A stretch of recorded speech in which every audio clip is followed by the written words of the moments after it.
পৃথিবীতে সুখ বলে যদি কিছু থেকে থাকে, তারই নাম ভালোবাসা,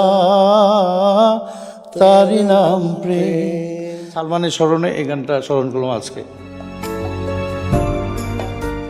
বাংলাদেশের চলচ্চিত্র ইন্ডাস্ট্রি ও এফডিসিতে জনপ্রিয় খলনায়কদের মধ্যে একজন আশরাফুল হক ডন। পর্দায় বিভিন্ন সময় নানা ধরনের ভয়ঙ্কর খল চরিত্রে দুর্দান্ত অভিনয় করে দর্শক হৃদয়ে জায়গা করে নিয়েছেন তিনি।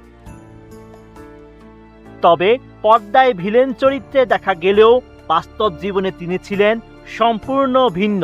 চলচ্চিত্র ইন্ডাস্ট্রিতে পা রাখার আগে 5 ওয়াক্ত নামাজ আদায় সহ মসজিদের মুয়াজ্জিন হিসেবে দায়িত্ব পালন করতেন তিনি। মসজিদে নিয়মিত আজানও দিতেন ডন।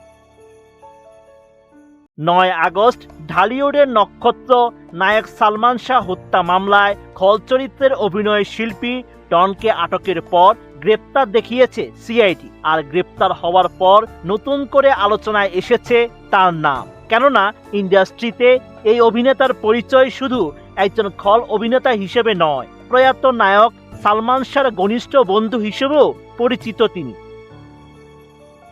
1971 সালে বগুড়ায় জন্ম ডনের।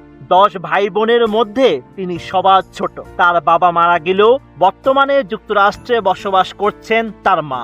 বগুড়া থেকে রাজধানী ঢাকায় আসার পর নির্মাতা সোহানুর রহমান সোহানের সঙ্গে পরিচয় হয় তার, আর তার হাত ধরেই ইন্ডাস্ট্রিতে অভিনয়ের সুযোগ পান ডন।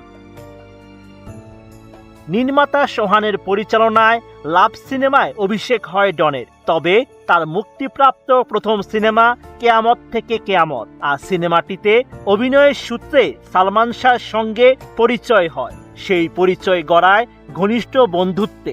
এই নায়ককে নিয়ে কথা উঠলেই পুরনো দিনের বিভিন্ন স্মৃতি তুলে ধরতেন ডন। প্রিয় বন্ধুর অকাল মৃত্যুর প্রসঙ্গ উঠলেই আবেগ আপ্লুত হতে দেখা যেত তাকে। সালমানের স্মরণে এই গানটা স্মরণ করলাম আজকে। ঢালিউডের উজ্জ্বল নক্ষত্র সালমান শাহ অভিনীত 27টি সিনেমার মধ্যে 24টিতে খলনায়কের চরিত্রে দেখা গেছে ডনকে।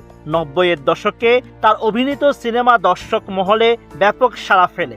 উল্লেখযোগ্য সিনেমাগুলোর মধ্যে রয়েছে এ জীবন তোমার আমার, বিক্ষোভ, ভালোবাসার মূল্য কত, তোমাকে চাই, ফুলের মতো বউ, বিয়ের ফুল, জীবন সংসার, ভালোবাসা কারে কয় ও মহামিলন ইত্যাদি। এদিকে দীর্ঘ ক্যারিয়ারে প্রায় 6 শতাধিক সিনেমায় অভিনয় করেছেন ডন। বড় পর্দার বাইরে টেলিভিশন, নাটক ও টেলিফিল্মেও কাজ করেছেন তিনি। অভিনয়ের পাশাপাশি প্রযোজনাও যুক্ত তিনি। এক জনমের ভালোবাসা নামে একটি সিনেমা প্রযোজনা করেছেন, আবার আর্কাইভ নামে একটি ব্যান্ড দলও গড়েছেন। ভালো আছি ভালো থেকো, আকাশের ঠিকানায় চিঠি লিখো।